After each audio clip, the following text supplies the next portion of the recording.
Muito bom dia, sejam bem-vindos ao nosso programa Manhã Viva, aqui na sua TV Canção Nova Portugal. É uma alegria começarmos hoje esse programa, sabendo que você está aí desse lado unido a nós. E o tema de hoje é um tema que eu tenho certeza que vai ajudar imenso muitas pessoas que estão a nos acompanhar nesse momento e também a nós que estamos aqui em estúdio, a nossa equipa, estamos todos interessados em aprender mais sobre comunicação não violenta, conflitos e patologias nos relacionamentos. Não é bom, sugestivo, como precisamos aprender a nos comunicar bem, estabelecer laços, através da forma como falamos, da forma como acolhemos. E o tema deste programa foi inspirado num livro que a nossa produção gostou imenso e conseguiu duas convidadas maravilhosas para estar aqui a nos ajudar, duas psicólogas. Então, o livro que inspirou o tema do nosso programa tem o nome Comunicação Não Violenta, é o nome do programa. O autor é o Marshall Rosenberg e comigo aqui em estúdio já estão as nossas convidadas, que é a doutora Mônica, psicóloga clínica, Mônica Barbosa. Bem-vinda, já quero acolher. Obrigada. Estão aqui comigo. E a doutora Maria José Vilaça, que já esteve no Manhã Viva outras vezes, já é nossa querida, conhecida. A doutora Maria José Vilaça também é psicóloga clínica. Bem-vinda, doutora. Muito obrigada. E eu quero ler um trecho do livro, né, que a nossa produção destacou, que diz muito do que nós vamos conversar. Diz o seguinte: o que eu quero na minha vida é compaixão, um fluxo entre mim mesmo e os outros, com base numa entrega mútua do fundo do coração. Bonito isso, né? Na verdade, todos nós queremos isso, né? Queremos compaixão para com as pessoas com quem nos comunicamos e para com nós mesmos. Mas antes de começarmos a nossa conversa, vamos rezar. E hoje eu sinto no meu coração de nós pedirmos o Espírito Santo, porque é Ele que conduz sempre a nossa vida, é Ele que conduz a Canção Nova, conduz o Manhã Viva, os programas todos que chegam até você. E hoje nós vamos precisar muito do Espírito Santo para nos orientar nessa forma que todos nós queremos aprender, que é nos comunicar bem. Então vamos rezar? Vinde, Espírito Santo, vinde pela poderosa intercessão do Imaculado Coração de Maria, vossa amadíssima esposa. Podemos rezar mais uma vez essa jaculatória. Vinde, Espírito Santo, vinde pela poderosa intercessão do Imaculado Coração de Maria, vossa amadíssima esposa. Então nós rezamos também a Nossa Senhora para estar conosco durante este programa. Ave Maria, cheia de graça, o Senhor é convosco. Bendita sois vós entre as mulheres e bendito é o fruto do vosso ventre, Jesus. Santa Maria, Mãe de Deus, rogai por nós, pecadores, agora e na hora da nossa morte. Amém. Assim começamos mais animados a nossa conversa. Mas eu já acolho ainda aqui mais uma vez a doutora Mônica, é a primeira vez, daqui a um bocadinho vai falar mais um pouquinho de si. E a doutora Maria José Vilaça, já esteve em quantos? Muitos, doutora? Alguns. Alguns. Que bom. Já colaboro com a Canção Nova há uns anitos. Sim, caminha conosco e nos ajuda muito. Que bom recebê-la aqui de novo, né? Está conosco. Eu quero ler um poema que também foi tirado do livro, que resume muito, é um poema muito bonito, que resume esse assunto. Palavras são janelas ou são paredes? Vamos ouvir com bastante atenção. Sinto-me tão condenada por suas palavras, tão julgada e dispensada. Antes de ir, preciso saber, foi isso que você quis dizer? Antes que eu me levante em minha defesa, antes que eu fale com mágoa ou medo, antes que eu erga aquela muralha de palavras. Responda, eu realmente ouvi isso? Palavras são janelas ou são paredes? Elas nos condenam ou nos libertam? Quando eu falar e quando eu ouvir, que a luz do amor brilhe através de mim. Há coisas que preciso dizer, coisas que significam muito para mim. Se minhas palavras não forem claras, você me ajudará a me libertar? Se pareci menosprezar você, se você sentiu que não me importei, tente escutar por entre as minhas palavras os sentimentos que compartilhamos. Uau, que bonito, né? Mas eu vou pedir à doutora Mônica para se apresentar, falar um pouquinho do seu trabalho, antes de nós nos atermos aqui a esse texto tão bonito. Eu, quando acabei a licenciatura, comecei a trabalhar em prisões, depois estive a trabalhar no antigo Hospital Júlio de Matos, agora só faço clínica privada, colaboro com vários projetos da Pastoral da Família da Diocese de Lisboa, projetos ligados à vida e à família, e trabalho também com a Ecopsi, que é uma associação de psicólogos para as questões ligadas ao impacto das alterações climáticas. Sim. Sobre nós, como a ecoansiedade. Ecopsi, sim. Interessante. E doutora Maria José, já é nossa conhecida. Doutora, fala para nós aí desse texto impactante que a gente ouviu, né? É verdade. Estava a ouvir este poema, lindíssimo, e a pensar como ele é verdadeiro e realista e como ele reflete tantas asneiras que nós fazemos nas nossas conversas, nas nossas relações, não é? Às vezes, sem dar por isso, estamos a criar uma situação que provoca uma defesa no outro, não é? Porque nós estamos a julgar o outro sem querer. E isso acontece tantas vezes na nossa família, acontece nas relações conjugais e corremos muito o risco também que aconteça às vezes no nosso trabalho. Às vezes parece que sai uma palavra e a pessoa tenta apanhá-la no caminho, mas já saiu. E magoa. E, portanto, esta coisa das palavras se poderem tornar muros ou paredes, como dizia, é mesmo verdade. Por acaso, ainda ontem estava a falar com alguém que me contou uma situação dessas por causa de uma palavra que outra pessoa lhe disse, e ela disse assim: vou-me já embora ou espera um bocadinho. Quer dizer, provocou uma reação tão forte, não é? Sim. E uma coisa que não era nada de muito grave, mas era uma atitude um bocadinho altiva, lá está. E pronto, portanto, às vezes nós metemos água. Nós metemos água, de facto. Portanto, é uma muito herança bonito. Cultural, não é? Temos esta herança cultural de uma comunicação mais violenta, em que julgamos os outros e fazemos considerações. Nós tendemos a pôr a causa daquilo que sentimos nos outros, não é? Portanto, tu irritas-me, tu chateias-me, tu estás-me a enervar, como se fosse o outro que tivesse responsabilidade pelos nossos sentimentos. Sim.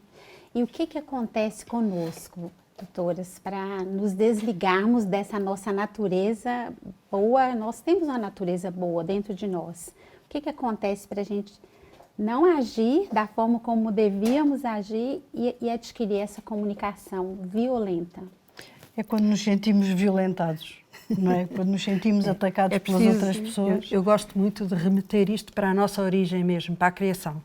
Nós fomos criados como seres à imagem e semelhança de Deus, portanto, como seres feitos para a comunhão, para a relação, para a confiança, porque qualquer comunhão tem que se basear na confiança, não é? Porquê é que nós estragamos isto? Não é? O que é que faz com que nos sintamos violentados ou sejamos capazes de agredir o outro, não é? É perdermos esta noção da confiança, perdermos esta noção do amor que existe, que deveria existir na base, porque nós verificamos que quando há uma... Não sei se iríamos falar mais tarde disto, mas eu avanço já. Claro, à vontade. Nós ontem estávamos a conversar um bocadinho sobre isto e eu dizia para a Mónica: tens de fazer ou dizer isto ou aquilo que me parecia, pronto. E depois começámos a ver as regras da comunicação não violenta e uma das coisas que supostamente ofende e que é violento é dizer tens de, não é? E eu disse ao Mónica, porquê é que tu não ficas incomodada por eu te estar a dizer o que deves quando fazer? eu digo tens de, Olha, não é? E ela respondeu e muito bem. Porque confio na nossa relação, sei que gostas de mim e que Exatamente. queres o melhor para mim. A amizade Que bonito. é o que está na base da confiança, sim, não é? que bonito. Portanto, eu até, numa relação de amizade e de confiança, numa relação de comunhão, posso lhe dizer, tens de, ou não, estás a fazer mal, não é assim. E ela a mim também, e nós sabemos que não nos queremos agredir e, portanto, a coisa flui. O problema é quando não existe isso. E isso deixou de existir em nós, no nosso coração, desde o pecado original. Porque é a primeira vez que nós traímos uma confiança total foi no pecado original, não é? Ficámos com uma suspeita de que Deus podia não querer o melhor para nós e que nós é que sabíamos, traímos a confiança de Deus. E esse pecado, essa falha, no fundo, foi passando para nós. E, portanto, é isso que nos afasta muitas vezes da possibilidade de ter uma verdadeira comunicação não violenta. E até porque nas relações uns com os outros, muitas vezes acabamos por ter atitudes que fazem beliscar esta confiança, não é? Às vezes as amizades zangam-se, os casais também têm conflitos que são muito profundos e fica beliscada esta confiança e a partir daí ficamos presos num ciclo vicioso de acusações mútuas, não é? E portanto ficamos desligados desta possibilidade de nos conectarmos com a essência do nosso coração, com as nossas necessidades e as necessidades dos outros. Então, na verdade, há sempre uma motivação para termos esse tipo de comportamento violento, há sempre uma razão. Segundo Rosenberg, é a questão das necessidades, não é? É quando as nossas necessidades não estão satisfeitas, não é? Quando a nossa necessidade de aceitação, a nossa necessidade de até necessidades básicas, a nossa necessidade de sermos amados, quando as nossas necessidades de sermos escutados, não é? Sermos escutados verdadeiramente, porque às vezes fomos ouvidos, mas não somos compreendidos, não é? Portanto, quando nós ficamos sem sermos, quando as nossas necessidades não são satisfeitas, Sim. nós sentimos-nos atingidos e defendemos-nos. Não é? E a melhor defesa é o ataque. Mas como que é possível uma pessoa que está numa circunstância dessa, por exemplo, onde ela é agredida, é possível dar uma resposta diferente? A pessoa... Jesus deu. Jesus deu. Como é que a gente consegue isso, doutora Mônica? É manter esta conexão com a outra pessoa, de que a outra pessoa tem um coração igual ao meu, e que ele, se está zangado ou se está a atacar-me, é porque alguma necessidade eu não o satisfiz, não é? E, portanto, como é que eu posso compreender o que ele está a pedir, por trás de estar a espernear, não é? Por trás de estar a ser agressivo, o que é que ele está a pedir? O que é que ele precisa? Mas agora eu vou fazer uma pergunta para a doutora Maria José. Me ocorre, doutora, assim...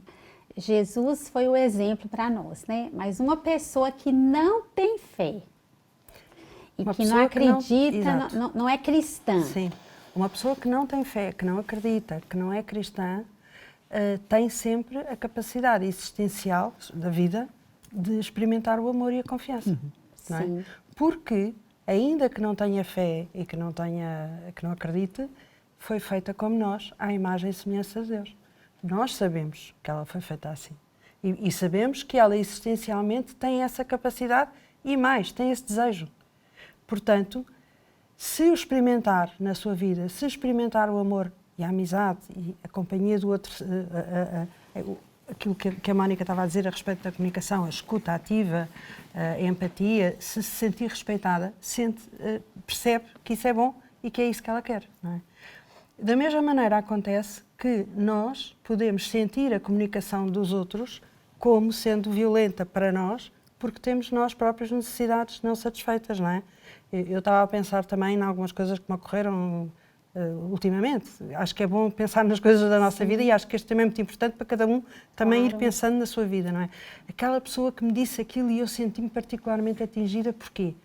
Quer dizer, O que é que isso tocou nas minhas tais necessidades não satisfeitas, nas necessidades de amor, de confiança, não é? Ou por que razão é que essa pessoa me disse e eu tenho que entender o que é que essa pessoa, como estava a dizer a Mónica, o que é que lhe falta a nível das necessidades, que parte da vida dela é que está a ser desacompanhada, Sim. não é? Sim. Ou que foi ferida, Sim. ou sei lá.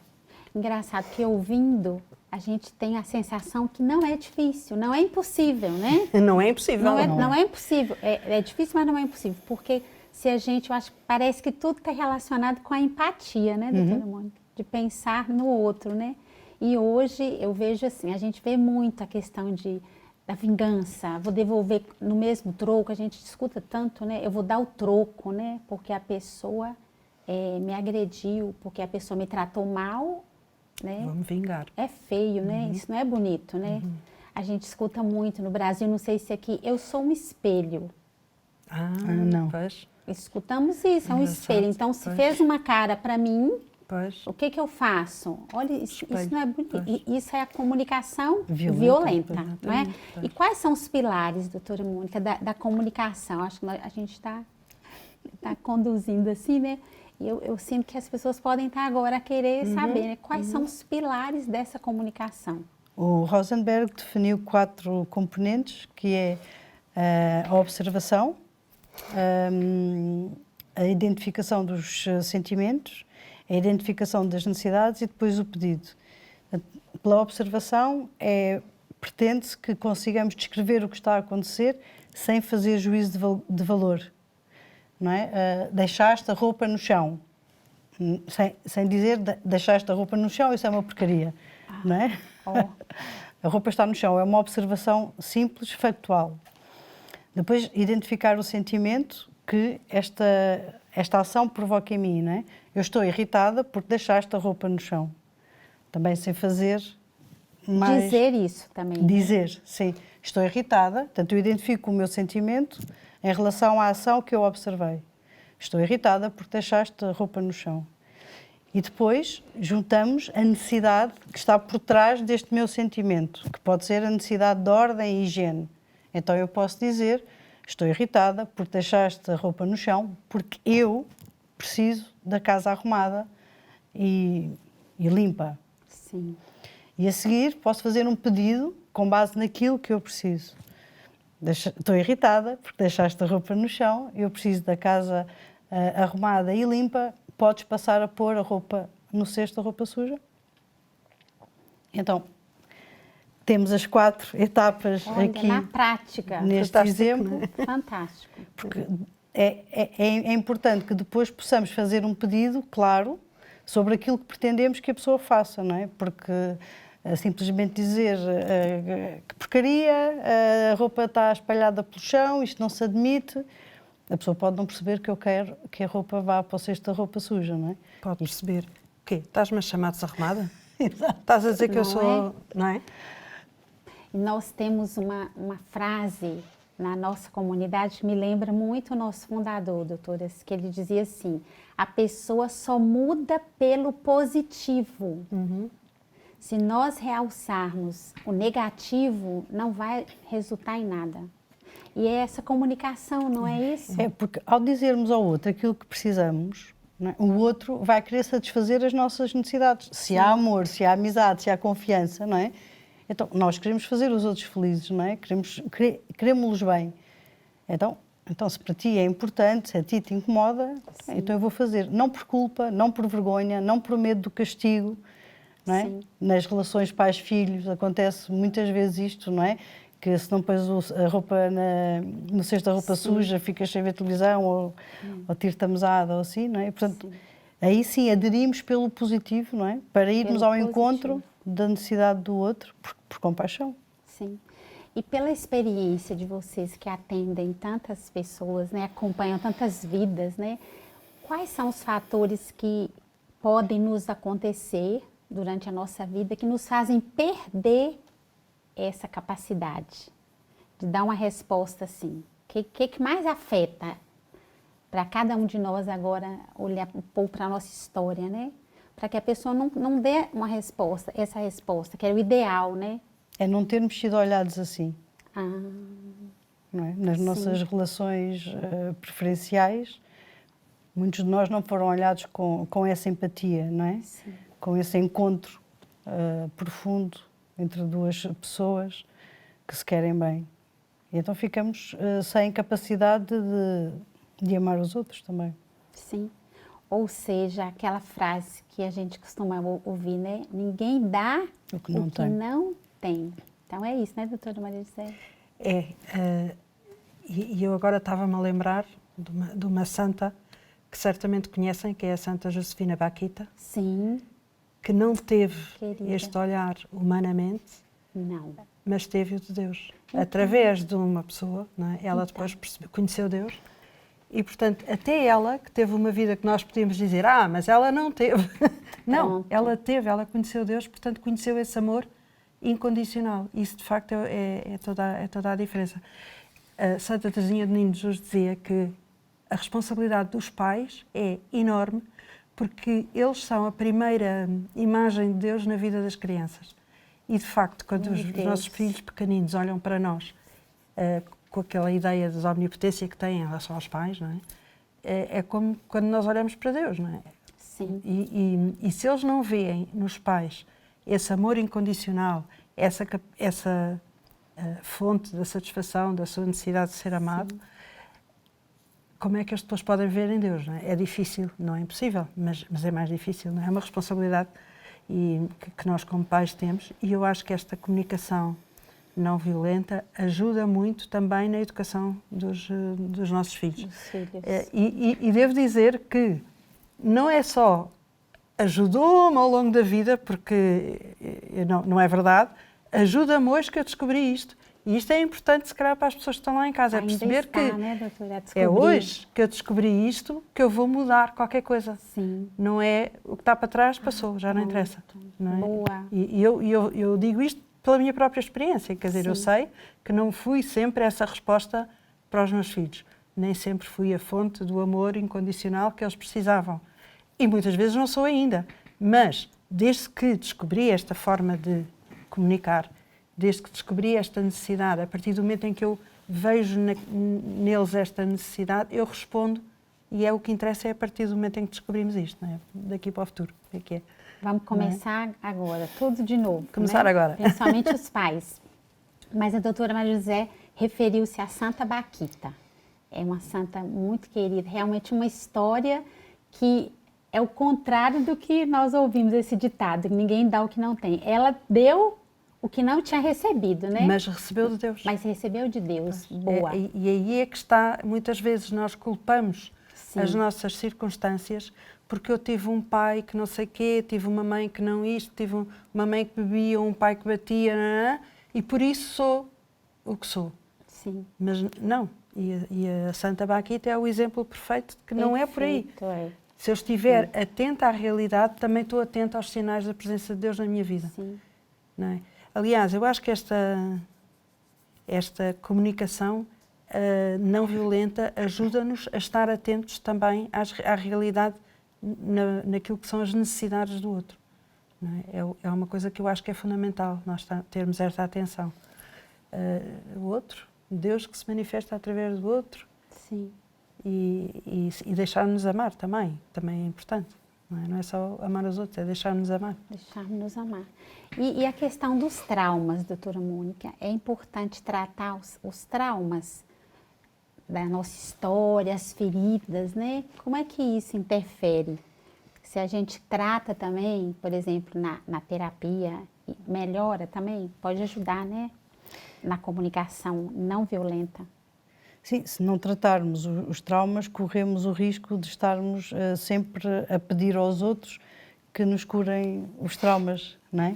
E, portanto, estamos sempre com necessidades insatisfeitas. Estamos sempre a pedir aos outros para cuidarem de nós de uma forma que é impossível para eles. Então, a forma como nós respondemos, reagimos, uma atitude violenta, é pedir isso inconscientemente. Olha que interessante. É pedir... Não é pedir, é exigir. Exigir. É exigir. Olha.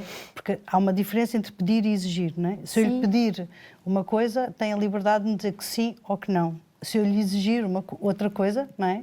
Sim. Se me disser que não, vou castigá-la, vou retaliar, Meu não é? Deus. E, portanto, a maior parte das vezes, por termos traumas por curar, nós exigimos aos outros que satisfaçam as nossas necessidades antigas, não é? As nossas feridas que vêm de trás, que as curem. E que são muitas vezes inconscientes, como estava a dizer. E por isso é que é muito importante, durante a terapia, trazer à consciência aquilo que está inconsciente.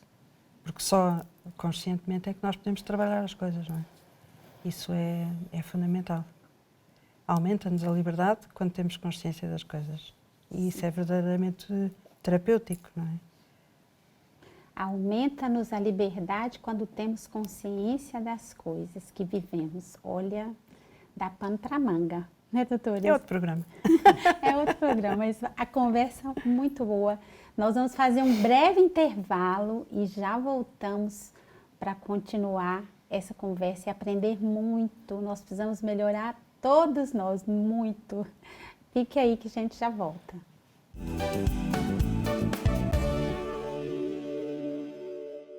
Estamos de volta ao nosso programa Manhã Viva, conversando aqui com as doutoras Maria José Vilaça e doutora Mônica, psicólogas clínicas. Estamos conversando sobre um assunto muito interessante e importante para a nossa vida. Eu diria assim que é vital para vivermos bem.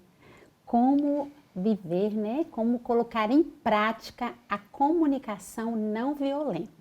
Então, esse é o tema do nosso programa de hoje, comunicação não violenta, conflitos nos relacionamentos e patologias. É uma conversa muito boa. Se você só ligou agora aí a sua TV, fica ligadinho, fica conosco, porque tem muita coisa boa pela frente. Vou começar esse bloco falando das dicas da nossa livraria, Canção Nova. Temos sempre livros também que nos ajudam a aprofundar, crescer nos temas que nós propusemos aqui no Manhã Viva. Então, tem um livro aqui, Perdoar Sem Limites, que é muito interessante, vale a pena, do Padre Vicente, da comunidade Betânia. Sem perdão não existe comunicação boa, né? O perdão é algo que a gente precisa exercer todos os dias. Então, tá aí a dica, Perdoar Sem Limites. Outro livro, Um Coração Bem Cuidado, dos padres Reginaldo Carreira e Rodrigo Simões, juntamente com uma psicóloga também que escreveu esse livro, Ana Carolina Queiroz. Vão falar sobre temas relacionados ao comportamento humano, ansiedade, frustração, medo, autoestima, autoimagem, olha, tudo relacionado com a comunicação, a forma como nos comunicamos. E o terceiro livro é Curar-se para Ser Feliz. Um livro também maravilhoso do nosso querido Padre Adriano Zandoná, que está sempre nos ajudando nesse tema da cura das feridas. Falávamos um bocadinho aqui sobre a importância de curar as nossas feridas. Então, tá aí a dica, estão aí as dicas da nossa livraria para você que pode pedir de casa ou telefona para nós e pede já o seu livro. Mas vamos continuar aqui a nossa conversa tão boa, onde nós estamos aprendendo tanto, né? E eu gostaria que a doutora Maria José retomasse, doutora, quando você falava, que eu acho muito importante, né?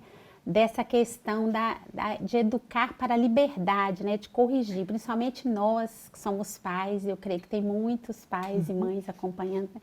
Como que a gente pode colocar melhor isso na prática? Então, a primeira coisa que eu diria é percebermos exatamente o que é a liberdade e fazer com dar a conhecer isso aos nossos filhos, àqueles que nós educamos, não é? Ou às pessoas, até aos nossos pacientes, por vezes também, aos nossos familiares. A liberdade não é eu fazer o que eu quero, porque normalmente as pessoas pensam, não é? E educar para isso não tinha grande interesse. A liberdade é a possibilidade de escolher o bem. E, portanto, para isso já vale a pena educar. E para isso é preciso que a pessoa ganhe uma consciência sobre a realidade, sobre si, sobre os outros, e depois se empenha na responsabilidade que envolve ser livre. Não é? Eu tinha uns professores no curso de logoterapia que diziam de um lado do oceano está a estátua da liberdade e do outro devia estar a estátua da responsabilidade, porque as duas só funcionam juntas, não é? Sim. Portanto, educar para a liberdade é também educar para a responsabilidade, não é? é também educar para o assumirmos as consequências das nossas escolhas. Na terapia, isto é muito importante. Eu quase que diria que este é o meu lema, a nível de... Eu não tenho propriamente... Não sou psicanalista, não sou terapeuta XP, não sou uma... Sou mais generalista, mas o meu lema é muito este. É fazer com que as pessoas aumentem os graus de liberdade, ou seja, cresçam na possibilidade de poder escolher aquilo que querem que seja a vida delas, sabendo assumir as consequências e as responsabilidades. Não é? Sim. Posso só acrescentar? Claro. O Rosenberg dá um truque para a educação com os filhos, que é fazer 2 perguntas. A primeira pergunta é: que comportamento é que eu quero que ele mude? E a segunda pergunta é: por que motivo é que eu quero que ele mude? Ou seja, é por medo, Muito por bom. culpa, para evitar o castigo, ou é porque reconhece um bem naquilo que eu lhe estou a propor? E para os filhos... Exatamente. Não, e por isso isso tem... É a liberdade, É a exatamente. liberdade no sentido da escolha do bem, não é? Eu quero que ele perceba que aquilo é um bem. bem para ele. Não é? E isto, as crianças pequenininhas, é muito evidente. Eles só querem agradar aos pais. E é muito bonito de ver, porque é muito genuíno. Quer dizer, nós pedimos, olha, vai levar isto ali à tia. E eles vão com uma alegria, uma felicidade, Satisfeitos, porque estão a cumprir esta necessidade de agradar aos pais e sentem-se recompensados com isso, sentem-se crescidos. Porquê é que isto muda? Não é? Porquê é que nós, a certa altura, achamos que só conseguimos convencê-los a fazer o que nós queremos se nos zangarmos com eles? Quer dizer, às tantas parece que a coisa fica toda... E eu acho que é quando entra a comunicação violenta, não é? Quando nós deixamos de saber respeitar as necessidades básicas das crianças que temos à nossa frente e estamos a tentar afirmar as nossas vontades. Não é? Impor, sim. Impor, exigir aquilo que eu quero. É assim porque eu quero. E ao princípio os filhos vão desconfiar, não é? Porque normalmente nós castigamos e fazemos exigências e depois começamos a tentar fazer pedidos e explicar as nossas necessidades e pedir para eles as satisfazerem. Portanto, eles ao princípio vão desconfiar de que a nossa intenção seja genuína. E, portanto, é preciso alguma paciência e treino. O Rosenberg defende que devemos treinar a comunicação não violenta para conseguirmos aplicar depois de forma mais espontânea, aprendê-la e treiná-la, mas vai ser preciso este treino para, apesar de o filho responder da forma habitual, nós conseguirmos parar. É aconselhado também que a maior parte das vezes não reajamos, que paremos, respiremos e pensemos então naquele processo, não é? O que é que eu sinto, quais são as minhas necessidades e o que é que eu quero pedir para termos tempo de reformular e falar assim com os nossos filhos, não é? Mas eles vão responder como estavam habituados. E é preciso novamente parar, novamente conectarmos com o que sentimos, o que necessitamos e o que queremos pedir. E fazer outra vez, não é? Portanto, pode ser uma conversa bastante longa. Porque nós, ao suscitarmos neles, quando eles nos respondem mal, estamos a dizer que têm necessidades também que não estão satisfeitas, não é? Portanto, temos que estar sempre atentos às deles e às nossas. E que não foram, não é? Pois, portanto, não foram. Não era assim e agora estás a... Pois. O que é que estás a fazer diferente, não é? Portanto, ficam desconfiados e é preciso ir mostrando, não é? Ir demonstrando que estamos mesmo interessados em ir ao encontro das necessidades deles e que eles venham ao encontro das nossas. Esta parte eu acho que é mesmo mais difícil. Quando nós começamos a ver a linha do tempo na nossa vida, o momento em que nós começamos a querer que os nossos filhos espelhem, que as pessoas digam, tu és uma boa mãe. Eu estou-me nas tintas para o meu filho, eu quero é que digam, eu sou uma boa mãe. Portanto, ele tem que andar vestidinho, arranjadinho, não sei o quê, portar-se bem, não fazer birras, porque eu tenho que ser uma boa mãe. Não é? A partir desse momento, isto gera uma desconfiança na criança a respeito do tal amor incondicional, que sente que não é, porque eu acho que isto é muito instintivo. Eles não elaboram isto, mas há de haver ali um momento em que eles dizem, espera aí, ela não está assim tão preocupada comigo. Não dizem, mas de alguma forma aquilo sentem e depois mais tarde dizem, não é? Mais tarde dizem, estás-me a julgar. São as questões da autoridade, não é?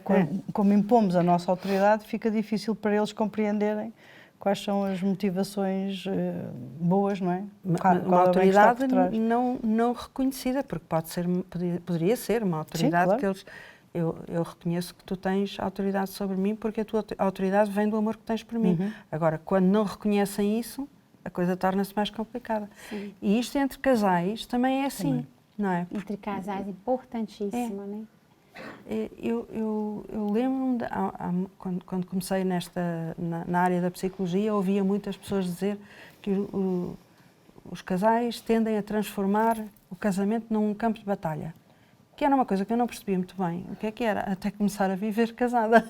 Sim, na prática, né, doutora? Eu percebi um campo de batalha, mas que coisa. Então a pessoa está apaixonada e tal, como é que isto pode ser um campo de batalha? Até que a certa altura comecei a perceber que a comunicação pode se tornar um campo de batalha, uma arma do campo, não é? No sentido em que eu quero que o outro preencha as minhas necessidades e as minhas falhas e que me afirme, né? Expectativas e que me afirme. E que não é? cada um quer afirmar-se, não é? Exatamente, e cada um quer isso do outro. Portanto, às tantas... Como sentimos necessidade de sermos afirmados e confirmados, estamos sempre a impor-nos, não é? A afirmar-nos com o outro. E achar que o outro é que tem a culpa, quando as Sim. coisas correm mal, não é? Há um bocado falava a doutora Mônica do silêncio. Esperar para dar a resposta. Nem sempre a gente tem a resposta para dar e também pode responder mal, né? O silêncio também é um ingrediente. É o muito silêncio importante. na comunicação não violenta. Sim, para podermos, por um lado, conectar-nos com ter tempo para compreendermos o que o outro precisa e que não está a ter. E também para nos ouvirmos a nós, não é? Porque é preciso saber...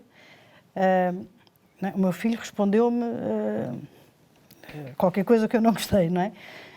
Ok, eu fiquei irritada e fico com vontade de lhe bater, mas isso não é um sentimento, não é? Isso é uma coisa que eu tenho vontade de fazer, não é aquilo que eu sinto. Então o que é que eu sinto? Eu sinto que estou irritada.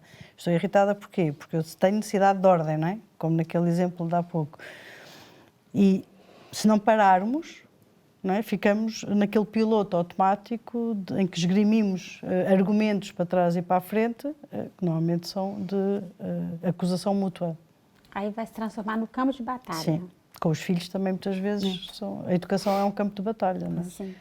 É um braço de ferro, não é? Aí dizemos um braço de ferro. Um braço de ferro e a criança nunca pode ganhar, portanto, a escalada da violência verbal. Sendo que, e às vezes curiosamente, a física. criança tende a ganhar sempre porque é mais teimosa do que nós. Nós desistimos, o que é um disparate, porque estamos a criar crianças teimosas. Mas pronto, isso já é outro programa.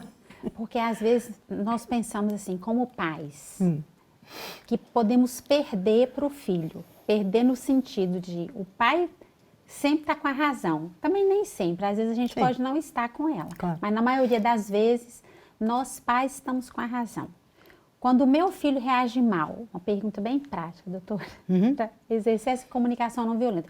O meu filho reage mal, mas eu sinto que não é momento, eu vou silenciar.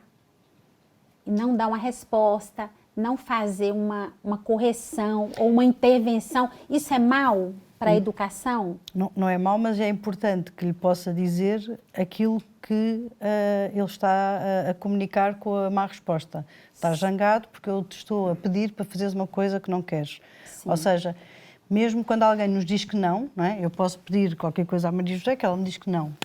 É importante que eu possa ter empatia pelo motivo, pela necessidade que ela tem, que ela leva a dizer que não, não é? Se eu lhe pedir boleia para um sítio e ela me disser que não, eu posso compreender que ela está atrasada e, portanto, a necessidade dela impede-a de satisfazer a minha necessidade. Não é? E, portanto, quando um filho nos responde mal, nós devemos silenciar, esperar, mas é importante que lhe possamos dizer: estás irritado porque eu te estou a pedir para ires despejar o lixo quando querias ir ter com os teus amigos e já estás atrasado. Mas olha, eu vou sair para o trabalho e chego tarde, portanto eu preciso mesmo que tu despejes o lixo. Se puderes, faz. Mas é um pedido. E um pedido tem duas respostas possíveis. Sim e não. E portanto aí depois entra a tal mudança de comportamento em que quando a resposta é não, temos que aceitar o não em vez de punir ou castigar. Ai, aceitar ou não? Aceitar o não porque... Se for razoável, não é? Não, aceitar o não porque aceitamos A necessidade do o que é outro. que está na base do não, que é uma necessidade não satisfeita eventualmente. Está atrasado, enfim, está zangado, sei lá, pode ser muita coisa. Não é? Aceitar o não porque percebemos o que está por trás. Porque tem que Não é? estudar, porque... Porque tem que estudar, porque... Sim. E aqui diz algo muito importante também, segundo o autor, né? Que é muito importante nós nos expressarmos honestamente. É isso que a doutora Mônica está dizendo, né? Nos expressarmos honestamente sobre o que estamos sentindo para exercer essa comunicação. Ou seja, é importante que nós possamos expor a nossa vulnerabilidade. Não é? Portanto, Sim. eu tenho necessidade disto, eu sinto isto porque eu isto, não é? Em vez de estarmos a dizer tu irritas, não é? Portanto, eu estou irritado porque eu preciso que me dês atenção, não é? Preciso de falar contigo sobre um assunto e preciso da tua atenção. Portanto, sermos capazes de expor a nossa vulnerabilidade é falar com autenticidade. Sim. E com honestidade. Sim. E com os filhos também é possível fazer isso. Sim. Agora eu queria que as doutoras falassem sobre algo que o autor também cita muito no livro, que é o juízo de valor e o juízo moralista numa conversa. Como é que a gente faz, o que a gente diz que emite essa forma da pessoa se sentir-se julgada, né? Qual a diferença, doutor? Explica para nós, do juízo de valor? O juízo de valor tem a ver com a atribuição da qualidade da coisa, não é? Nós não somos impedidos de fazer juízos de valor, de reconhecer as coisas como um bem ou como um mal. Sim. Não é? O juízo moralista é quando atribuímos uma conotação a esse valor, não é? Por exemplo, essa questão do filho, não é? Está tudo bagunçado, és um desarrumado, ou és egoísta, só pensas em ti, não vais levar o lixo, não é? É completamente diferente de dizer que eu vou chegar tarde, era importante que pudesses ajudar-me e despejar o lixo, não é? Portanto, a situação não deixa de ter um valor que é bom ou mau, mas não fazemos um julgamento de acusação que culpa o outro, que dá vergonha, que... Por aí fora. Que o faz sentir culpado se não responder, eventualmente, por uma má razão, não é? Sim. Quer dizer, enfim, acho que o moralismo normalmente induz a culpa, sim, e a vergonha. Sim. Uhum. Na comunicação. E as comparações, elas também atrapalham? Porque às vezes a gente pensa assim, a comunicação não violenta, essa palavra às vezes remete para uma briga, uma discussão, uma coisa assim, mas... E às vezes não é a violência dessa forma, uma outra forma de violência, né? A forma como a gente fala, uma palavra, né? Não sei se eu me fiz entender, mas... Sim, não é preciso ser uma discussão, sim, nós podemos estar a ter uma conversa de forma é. violenta, não é? No sentido em que podemos estar a fazer aquilo que chamamos vulgarmente a chantagem emocional, não é? Se não fazes isto, eu vou ficar irritada, vou ficar, não é? Em que estamos a pôr, novamente, a culpa nos outros sobre sim. os nossos sentimentos, não é? Agora perdi-me.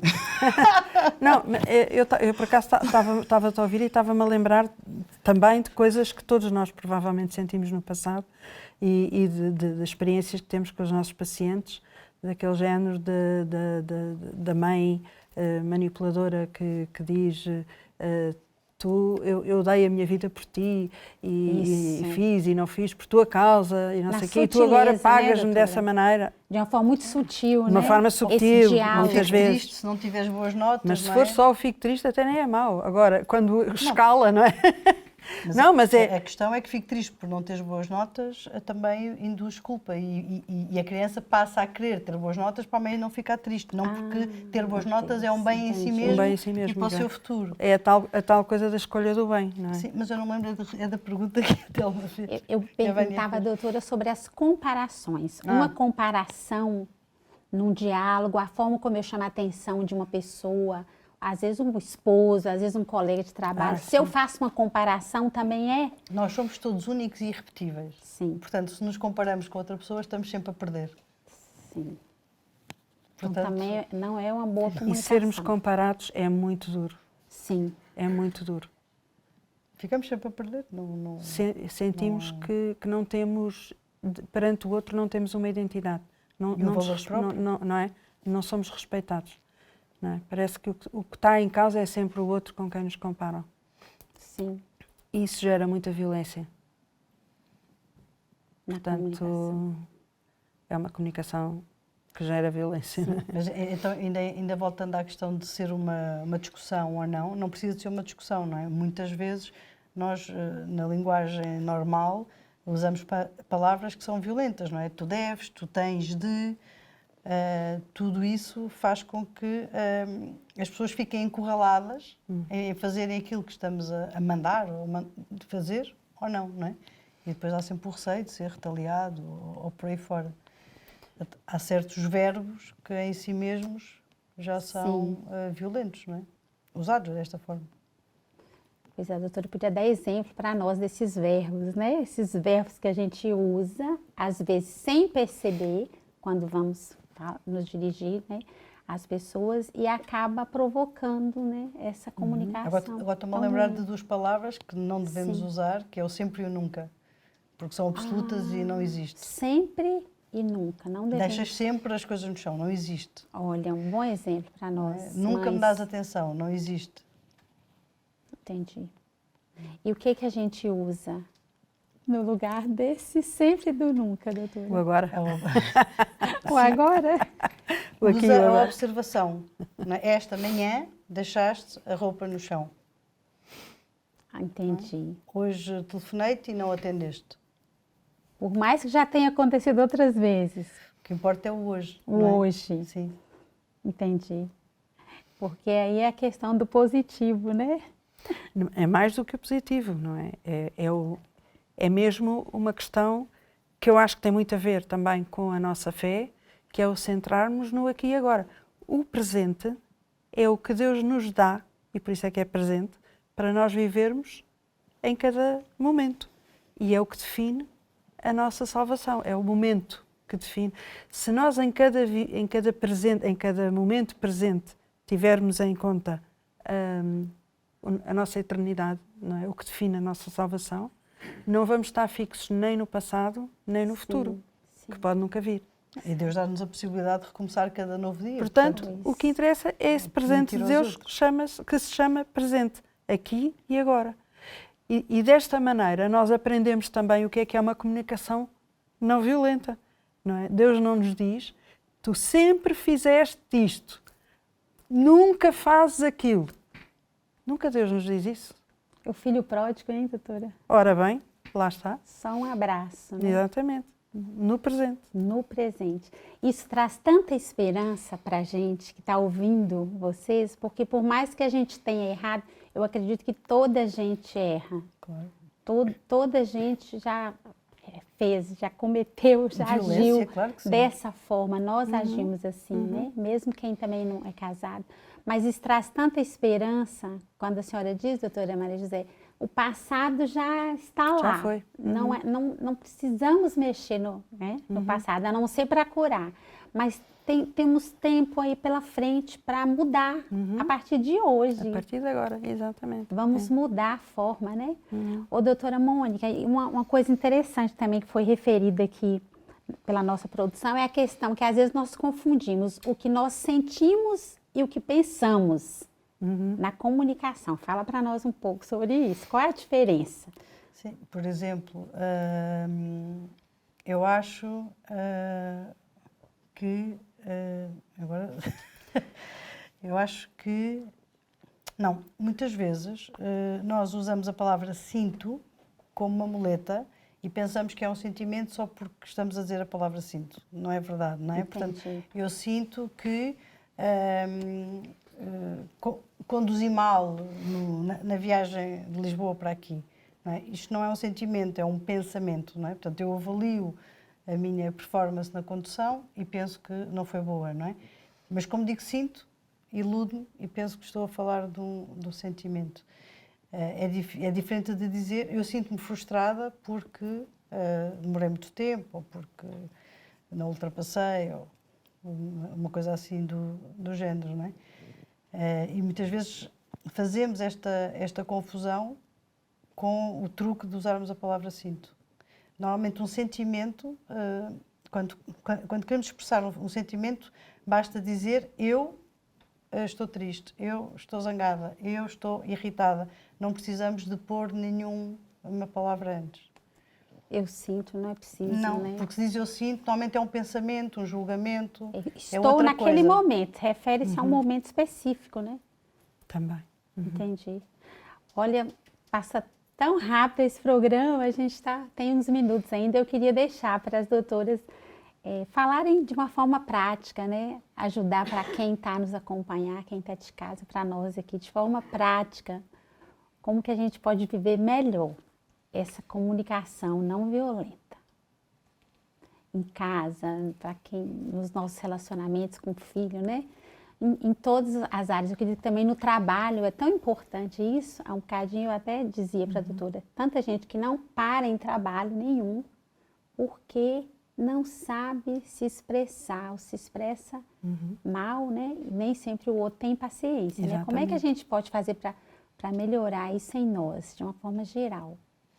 É preciso querer. É preciso querer. É preciso querer, é preciso ter consciência, não é? De que a forma como nos expressamos muitas vezes exerce violência sobre o outro. E penso que é preciso estudar, não é? Seja a comunicação não violenta, seja aprofundar de outra maneira, mas é preciso darmos ao trabalho de tomar consciência e estudar sobre o assunto. Eu penso que, aliás, o Rosenberg tem uma parte do trabalho dele aplicada também à gestão de conflitos políticos. Sim, e eu acho que isso tem muito a ver com o momento que vivemos, das guerras. Imaginemos que as pessoas que decidem da guerra aprendem a comunicar as coisas de uma forma não violenta. Se calhar não haveria tantas guerras e eu acho que até há um trabalho dele nesse sentido também. E há um instituto também de comunicação não violenta que provavelmente também ajuda as pessoas nisto. Mas o que para mim é ainda mais importante é o que está na base disto não é uma técnica que nós temos que à força aplicar à nossa humanidade, à nossa forma de viver. É que isto é uma forma de fazer ressaltar em nós a nossa humanidade, aquilo que já cá está. Portanto, não é uma coisa que vamos pôr para acrescentar à nossa vida, para tornar a vida melhor, não.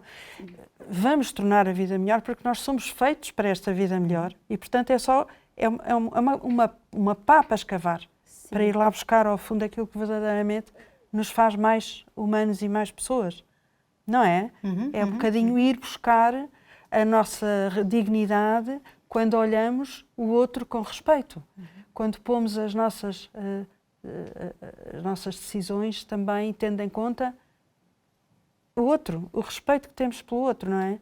Nós costumamos usar em psicologia o locus da decisão sou eu ou o outro, não é? E é um bocadinho isto, quer dizer, se eu faço tudo centrada no meu bem, no que eu quero para mim, no meu prazer, não é? O individualismo reina, não é? E isso dá cabo das relações.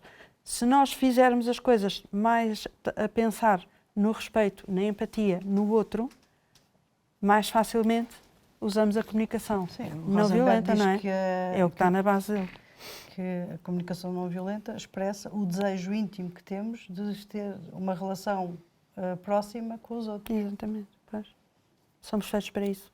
Somos feitos para isso, para o amor, a nossa essência, né? Exatamente. E assim nós encerramos esse programa, que foi uma bênção. Quero agradecer a presença da doutora Mônica.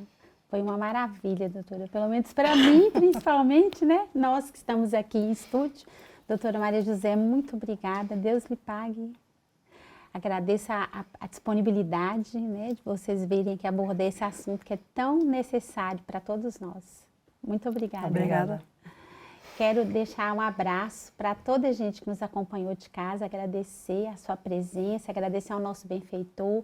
Foi bom esse programa, não foi? Tantas pessoas serão alcançadas por esse programa, por essas direções aí tão preciosas que nós recebemos hoje de mudar. É sempre tempo de mudarmos, de recomeçarmos. Vamos recomeçar a nossa forma de nos comunicar uns com os outros a partir da nossa casa. Então, envie esse programa para alguém, vai estar no YouTube da Canção Nova Portugal, na playlist lá do Manhã Viva. Vamos ver esse programa e ajudar outras pessoas. Fique com Deus e até o próximo Manhã Viva.